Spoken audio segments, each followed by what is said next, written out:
I wanted to talk to you today about how sometimes we feel a little bit anxious, a little bit odd about hearing our own voice on a recording.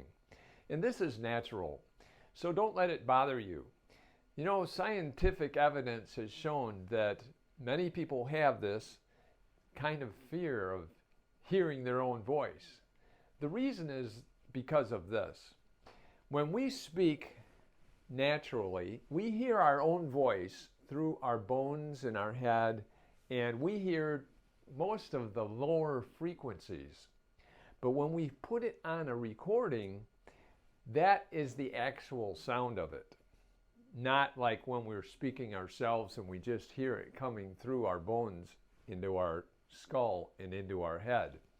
So, the scientific evidence has shown that we start to feel a little bit nervous when we hear this because our expectations are different from what we actually hear. We usually think that it's going to sound more deep and full, and we think, oh, that's too high pitched, things like that. So there's a difference in the quality that we hear.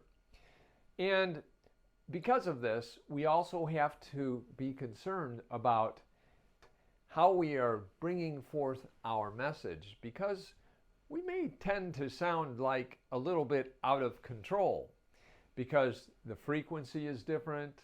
There may be things coming through our voice that we didn't expect. Personality factors like anxiety or indecision or even anger. We wouldn't expect those. So the good news is that when you speak, you will find out that your voice is generally better than what you think other people's are. Why is that?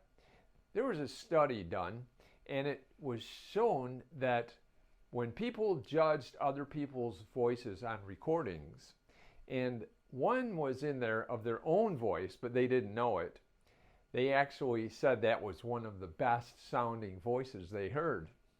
So, take pride in your voice, a justifiable pride that your voice is the right voice for you.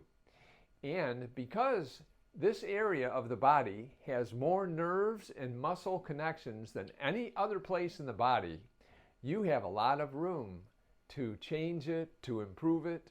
So I encourage you, when you're reciting, start to practice changing your voice to other ways that you might like it to sound. I'm AJ. Thanks for listening to me today. I'm looking forward to seeing you in the next video.